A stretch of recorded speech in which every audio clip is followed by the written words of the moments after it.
Hello, and thank you for joining us in our podcast called The Growth Journey. This is the place where you will start your personal growth and development. I'm glad you're here. I am your host, Sheryl Hart. On the last episode, we talked about the advancing your talent, future work part 1, where we laid out the foundation for you and give you a high level overview on the fourth industrial revolutions. We've also provided examples on those well established companies and what are the steps that these companies are doing to help reskilling or upleveling the skills of their current employees.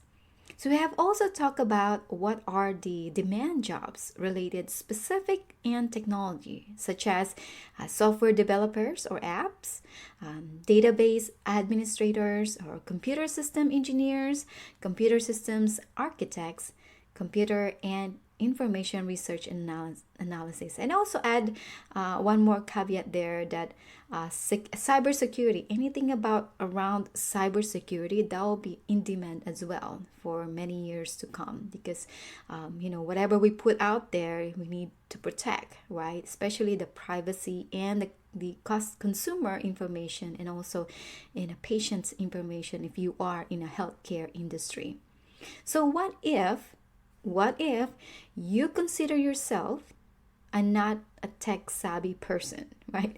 So all the one that jobs that I just provided to you based on the report that we got from World Economic Forum. What if you're not tech savvy person? You're not a technical like myself. Although you may figure things out on how to operate certain things, your computer or even your phone, and because the user interface that was built into it is intuitive enough for us to use, right? And to figure things out. But other than that, no idea how to code and all other things that our IT expert does. And you see, I can even describe it myself what they do.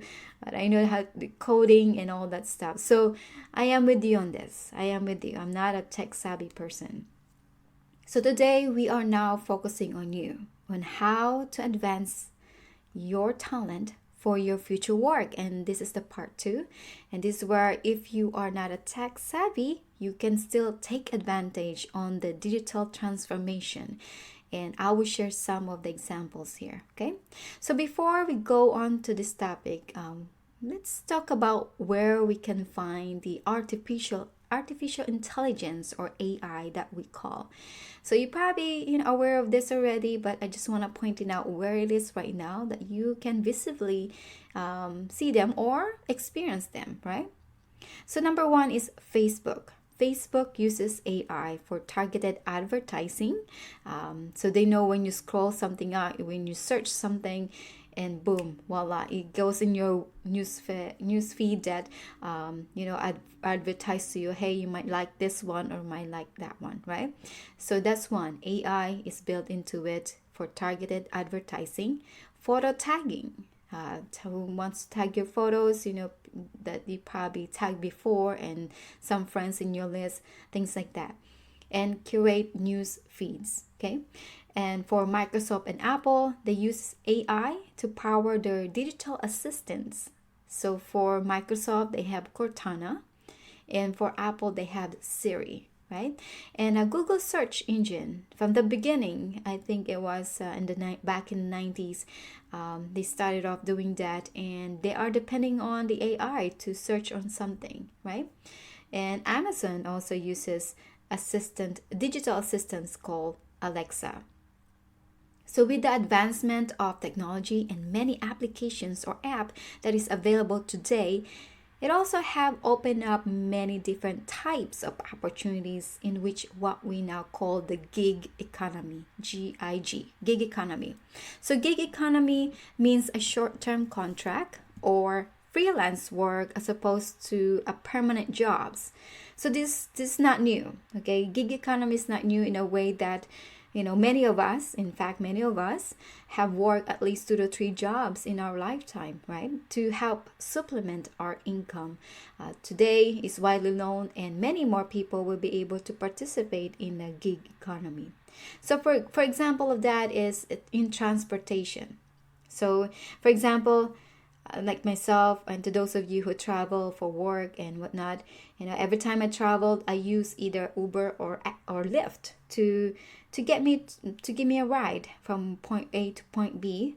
And since using this app, Uber or Lyft, I don't really rent a car anymore for the past years. So using this app will save me the time it takes for me to getting the car, right? Go to the rental place and then driving it, and also park the car and figure things out where I'm gonna park it.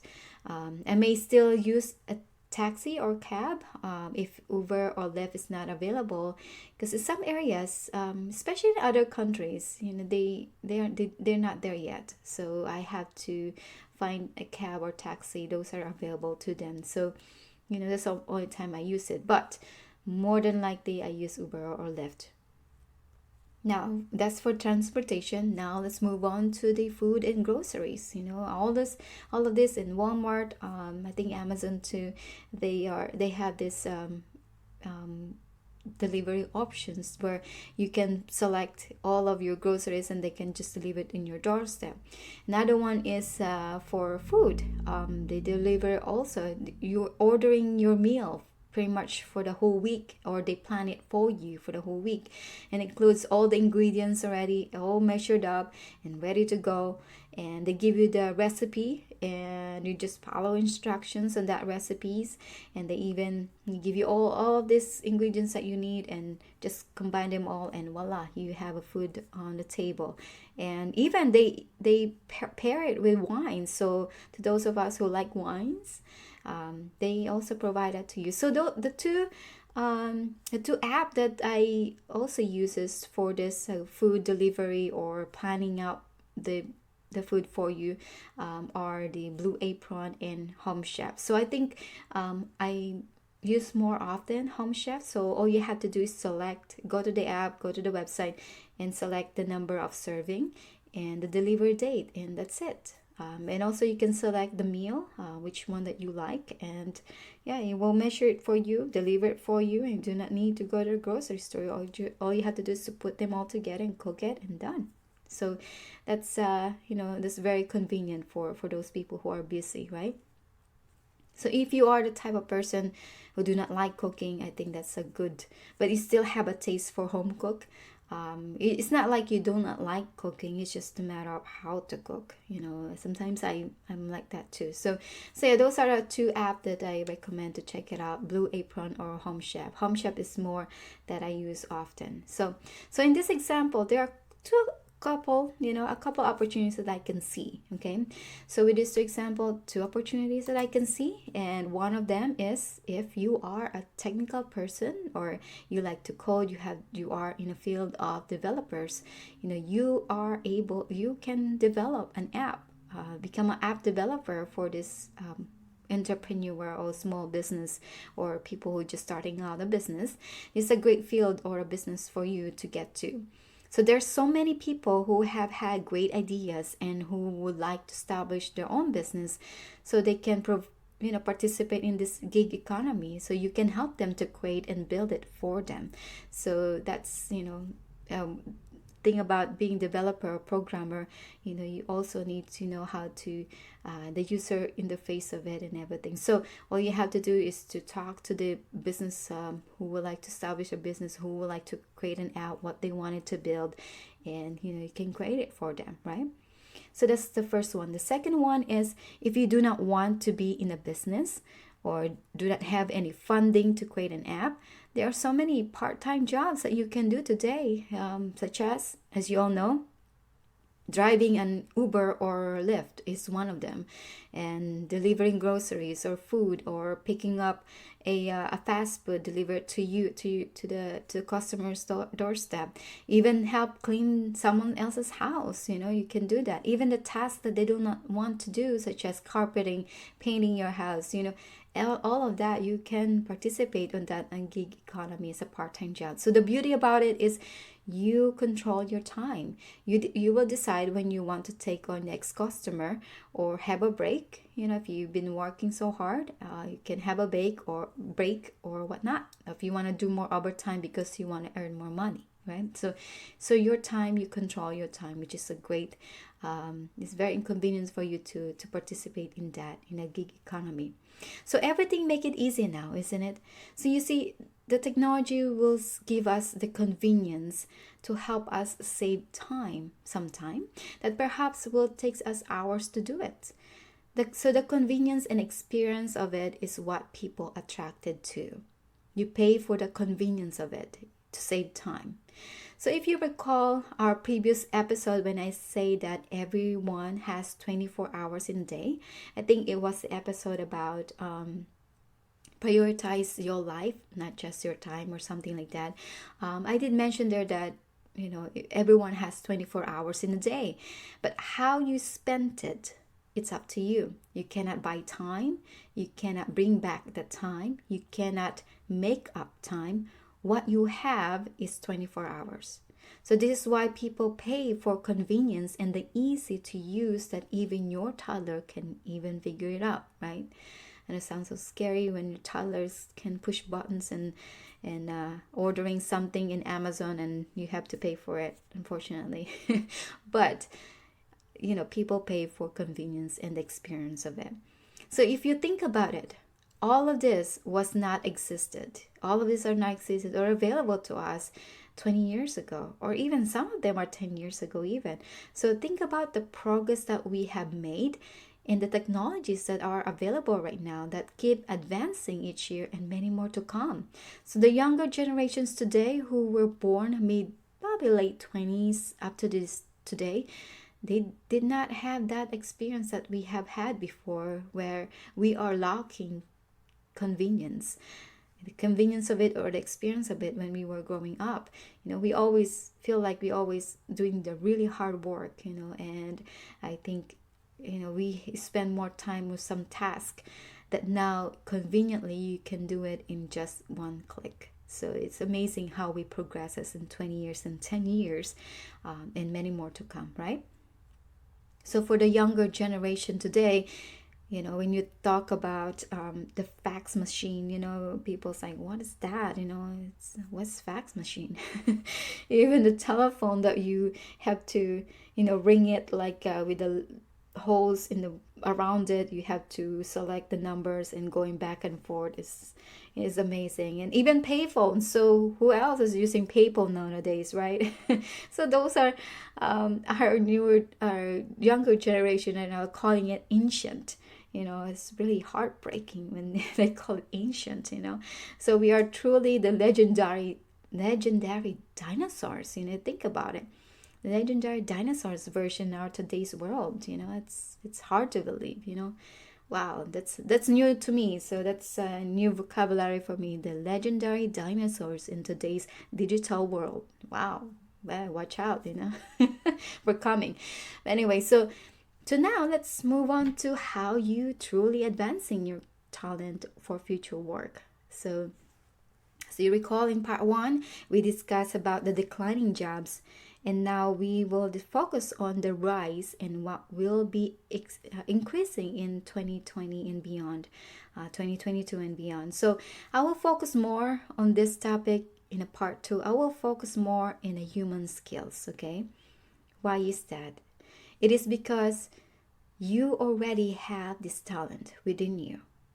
What you need to do is how you can up level the skills, and you do not need to, hopefully you do not need to reskill your talent. You just have to up leveling it, and it's already there.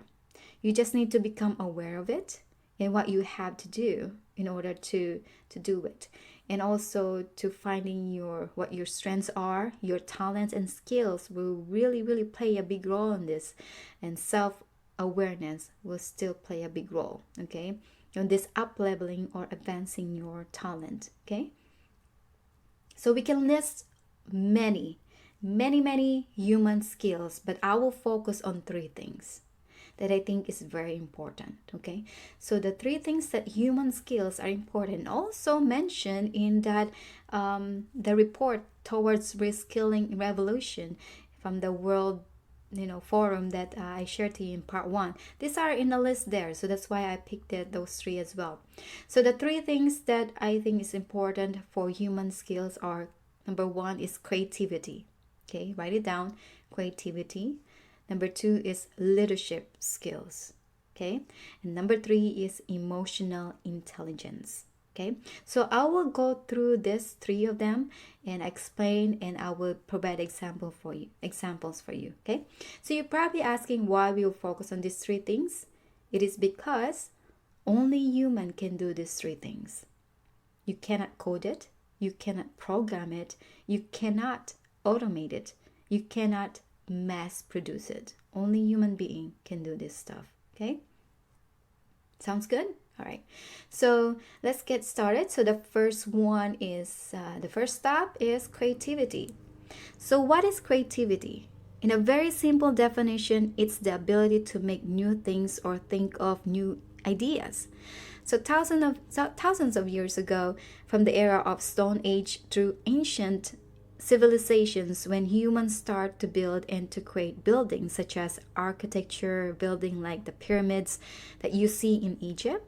So this is from way back in 3100 BC or before Christ, in which we still see those architecture building created that are existed today. So from here on out, we have improved from agriculture era up to the modern civilization history. So if you think about it, the growth and progress that we are making from thousands and even centuries ago up to this date, we humankind are naturally creative people. We are naturally creative people. Think about it. If none of our ancestors, if none of them create something that is non-existent before, if they are not innovator, I don't think we will get this far. And I truly believe that. I don't think we will have something to harvest from those trees. From those trees were the fruits that they planted a long time ago, and to continue on to evolve for many years and decades to come. So we humans are naturally creative people. I recall this quote that it says, in order to predict the future is to create the future. I truly believe that whatever you are creating today, you may or may not see the fruition of it today, but the future world or even your children or grandchildren will be able to enjoy it, the fruition of it, when the time comes, even if you are not around. That's the legacy that you will give to your kids, to your grandchildren, and so on. Okay, when this pass this on to them, so in return it will be their turn to create something for the next generations to come. Okay, so it's kind of cascading it, passing it on to them. So Jack Ma, the founder of Alibaba, who is also known as the richest man in the world, said best, the most valuable asset on earth are human brains. We need their creativity. It is true that you have been given the gift. This is what I know. You can write this down. You have been given the gift of the human brain. How you use it for the benefit of others is up to you. Okay, so that's what my take on to that. You have been given the gift of the human brains. How you use it for the benefit of others is up to you. Okay, so there are 4 simple ways to help you expand your creativity. There are 4 ways. So number 1 is write it down. Doesn't matter even if you think it's stupid. There's no such thing as stupid ideas, okay? You just have to write down. Just write it down, even you think this no one's gonna believe it or whatnot. Just write it down, okay? If you think about anything at all, write it down. So for me, I usually write my topic, especially what I'm gonna create in this podcast on my app called Notes. Okay, I used to write in a journal or in my notebook, but I always make changes. Okay, I always keep my mind. Oh, that's not the right word. Oh, let me cross that out. It's a mess. When you see my notebook, it's pretty much a mess. So I guess I changed that. So it looks like a scrambled book. So now I type what my topic is about. Then I pull out in my laptop and start typing in in a Word doc, and so that's how I figure out what best or what works for me to write those ideas down. So if we're just writing ideas down, I think notes will be a good to start there. But again, you will expand, you will figure out what works best for you. Okay. So number two is spend time alone. Spend time alone either when you are listening to music or reading a book or talking or taking a walk. Or when you do your errands or running or you going to the gym, you're doing your exercise in the gym, you will find some inspiration when you are alone. Because spending time with yourself is a good thing. You will be surprised what you can come up with when you are alone. It's also true that we spend more time being alone, and we always talking to ourselves. Right now, I'm alone right now. I'm in my home and I'm alone. I'm talking to you, and as soon as I talking to you about this discussion, this topic, this teaching lessons, my brain is still working, and and it's amazing how my creativity is flourishing. When it started, especially when it started the podcast, I think I'm getting there, or writing things down and spend more time with me, for me. And the third part is write it down, is think. Again, think is in a way, or thinking in a way on how you can improve certain things. Okay, so how can you make something faster and save you more time? For example, let's say you are always stuck in a traffic going home. How can you reduce your time sitting in a traffic? Or if you are sitting in traffic, what can you do to make it enjoyable, right? So think about ways how can you make something to improve, or something, make it faster. So think about those certain ways. If it's a good enough ideas, try it out and execute it. So those are number three. And number four is be a lifelong learner. Be a lifelong learner. There's so many things that we can learn from especially based on our experience, either in a good experience or if it's a bad experience even. Either way, we can learn a thing or two on those experiences. Aside from experiences, I also like to read books or articles that can help me expand my knowledge. Also talking to other people. You'll be surprised on how many things that you can learn by talking to other people, especially when they sharing, opening up to you to share the experiences and the lessons learned. Is pretty exciting. So be a lifelong learner. And this is also the podcast is about, the growth journey. It's a lifelong learner. It's always a journey, no matter if you even think you are already arrived or you already meet your goal or objective. You still have to expand. You still have to learn, because there's so much more to learn. Okay. So the second one is leadership. Another human skills that we're talking about here is the second one is leadership. The first one is creativity. Now we're going to talk about leadership. Okay. So leadership is becoming a buzzword for many years now. Back in 1980s or even mid 80s and 90s, around that time, it was all about managers. You can find them in the books on how to become a better managers, and they put more importance on how to better manage their people, right? So when my mentor John C. Maxwell started writing his book, it's about well over 120 books now, and he's still writing. He's 72 years old. He's still writing. He's still traveling. He's still doing speaking engagement for around the world. He's still at 72 years old, man. He has more energy than anybody of us. Even I am. He has more energy than I am. So he's been teaching about how to become a better leader early on his career. Okay. You probably didn't know, but my mentor John C. Maxwell is a pastor. He's a pastor, and as a pastor, he have learned those leadership traits directly from the Bible. So he applied them and teaches them to everyone. He started off in his church, and business people start listening to him and following him.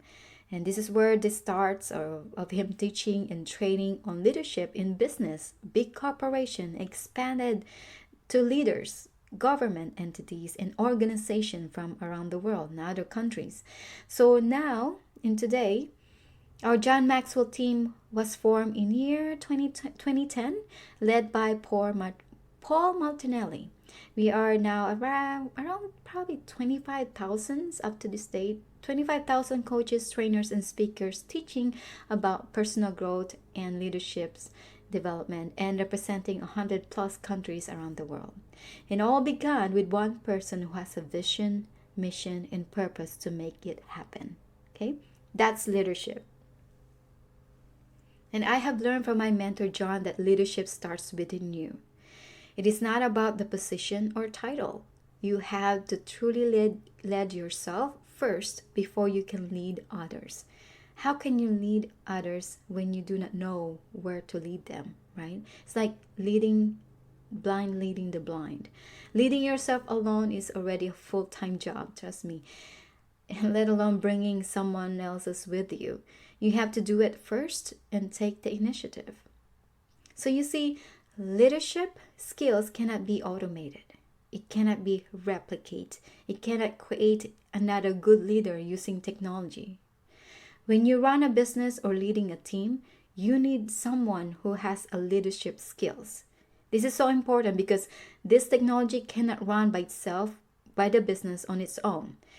There has to be someone behind it who can strategically run this with the help of the team around him or her. So an effective business has to have a vision, mission, and a purpose for it to excel.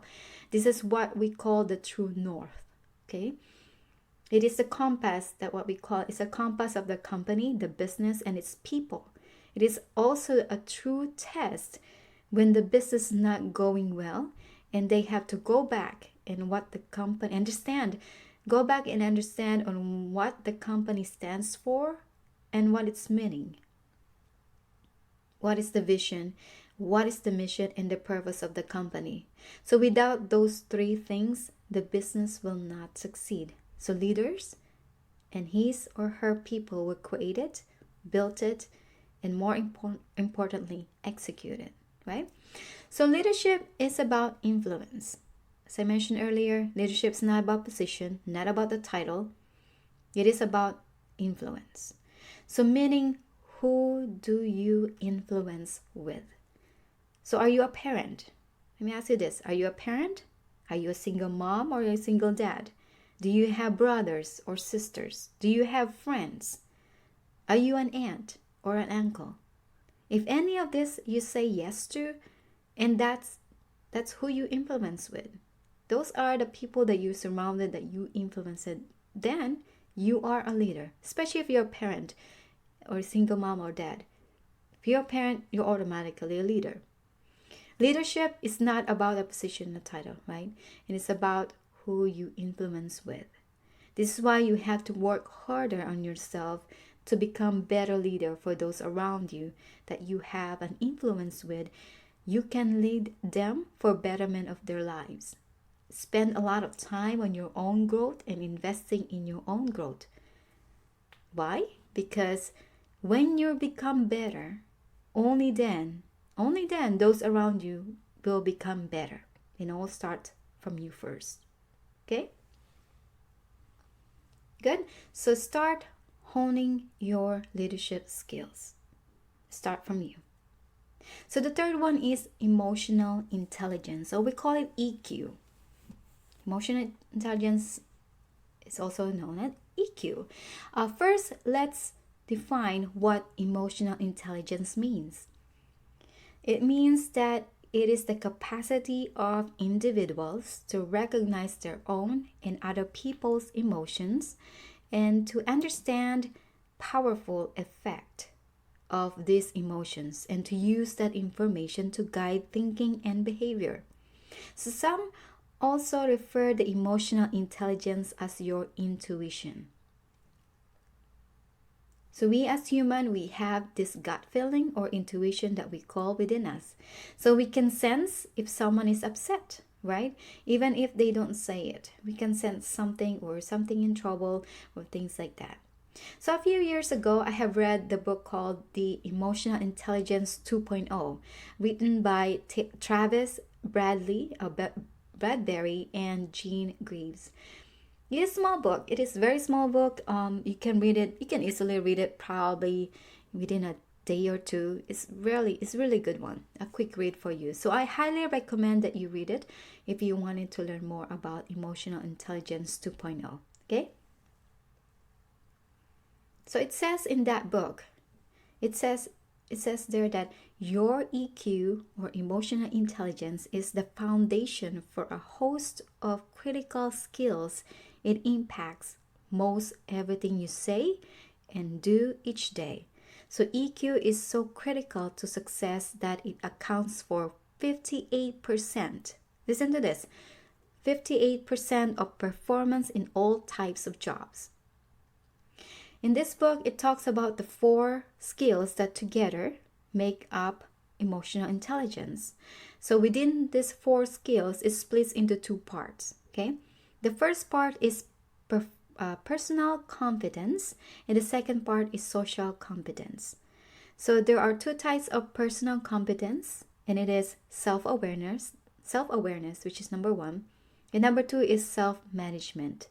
So the second one is the 2 types of social competence are social awareness and relationship management. So I will go through each of these 4, the self-awareness, self-management, social awareness, and relationship management, each one of them, and provide an example. Okay, so the first one for emotional intelligence, the first one is self-awareness. So in this book, the emotional intelligence 2.0, in this book, they said that self-awareness is the ability or your ability to accurately perceive your own emotions in the moment and understand your tendencies across situations. Also, self-awareness is not about discovering deep, dark secrets or unconscious motivations, but rather it comes from developing a straightforward and honest understanding of what makes you tick. So people with high self-awareness are remarkably clear in their understanding of what they do well, what motivates and satisfies them, and which people and situation push their buttons. Self-awareness is a foundation skills. When you have it, it makes the other emotional intelligence skills much easier to us. So build that foundation first, the self-awareness. Build that foundation, and everything else, every skill set on the emotional intelligence skills much easier moving on. Okay? Self-awareness is so important for job performance that 83% of people with high self-awareness are the top performers. Look at that. That's a high number, if you ask me. Self-awareness is so important for job performance that 83% people with high self-awareness are the top performers. Wow, that's a lot. So do you know the reasons why people who have self-awareness are the top performers on the job? It is because they know what their strengths are, talents, and their weakness, and what they do well and what they don't do well, right? If you operate on your strength, in your strength zone, you will enjoy more your job or your task than doing what you are not good at. Although some of the skills and tasks can be learned, and once you find out what it is, you will be able to perform it at the highest level. In fact, in episode 6, if you recall episode number 6, we've discussed, or I dedicated this very topic on self-awareness. So feel free to re-listen to it again if you wanted to know more. Okay, so episode 6 titled Self-Awareness. And the number 2 is the self-management. So self-management is your ability to use your awareness of your emotions to stay flexible and direct your behavior positively.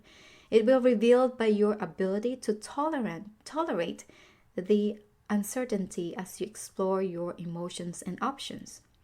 So self-management is also referred to as self-control, meaning putting your momentary needs on hold to pursue larger and more important goals, delay gratifications, and shown commitment of a certain goal in order to achieve them.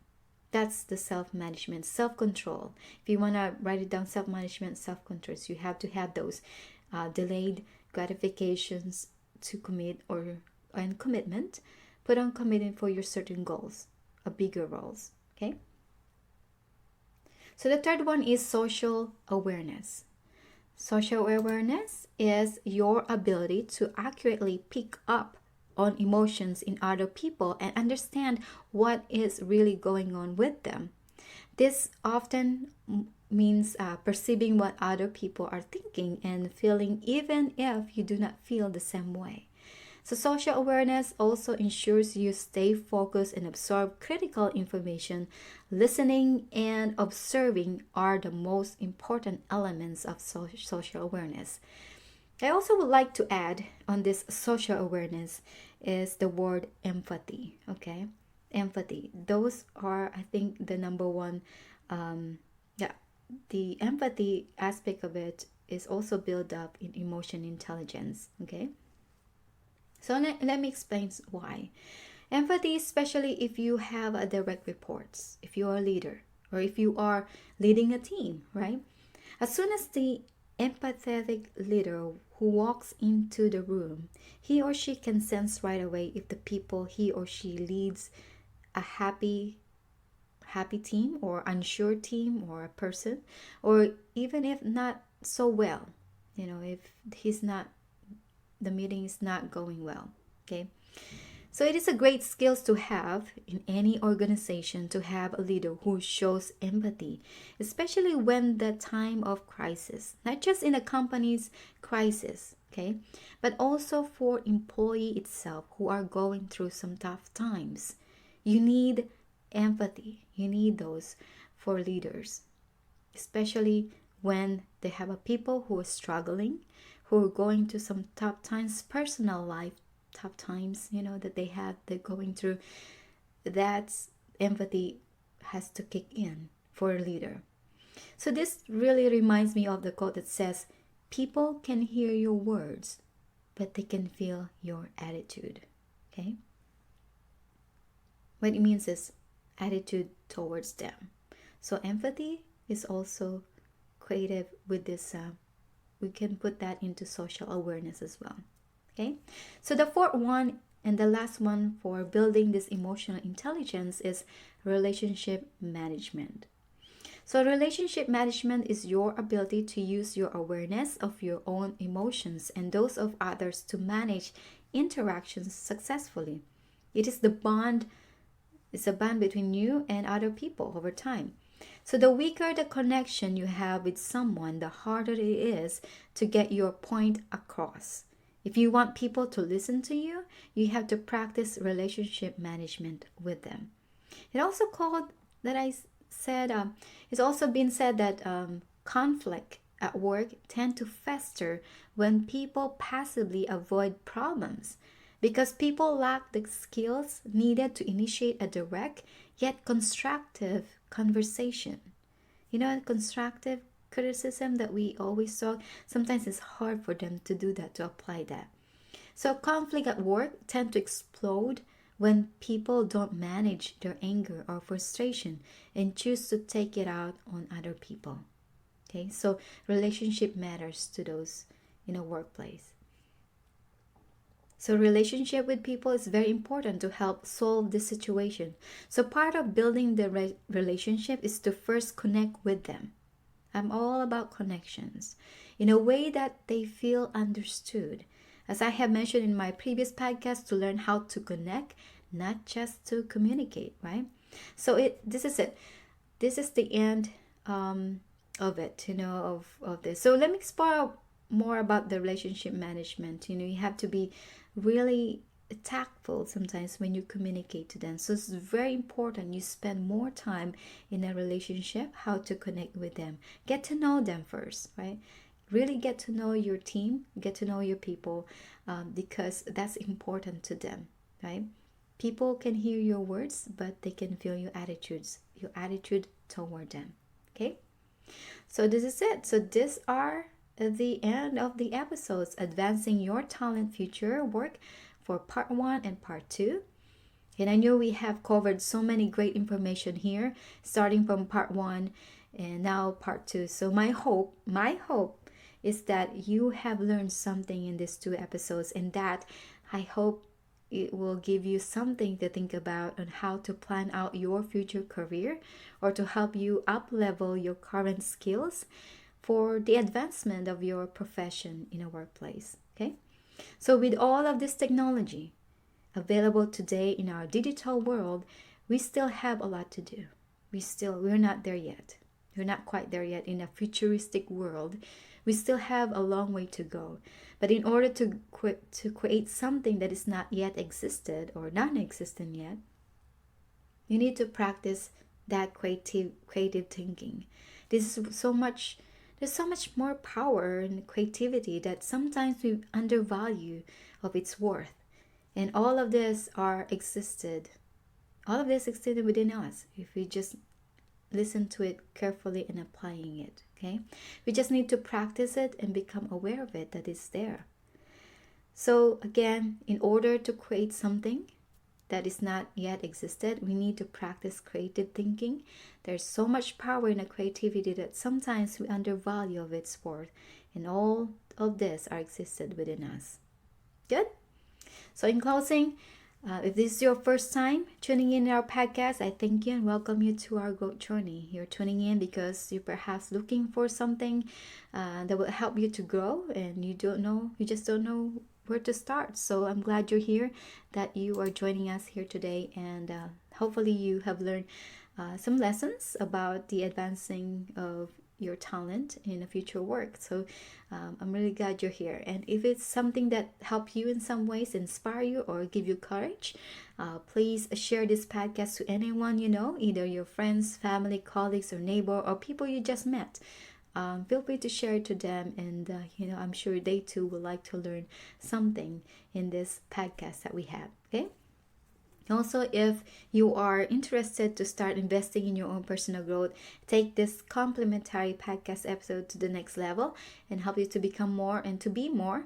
And take that next step and join my membership club program. As a trainer, coach, and mentor, I am now opening up to opportunity for you all to join my membership program and a deeper dive on the importance of the laws of growth and the day matters, and deeper how to become more connected to your team or to your family, to your friends. So we all teach that how to become a better connector, not just to communicate but connecting, and also leadership to provide you in your team to become a better leader for you and to your team and to your organization. So my premium membership subscription is now available, so go ahead and go to my my website at www.sherylhart.padbean.com. You can sign up there, and you can choose either bi-weekly, monthly, or yearly premium subscription. Okay, so also my email address is also available to you if you would like to share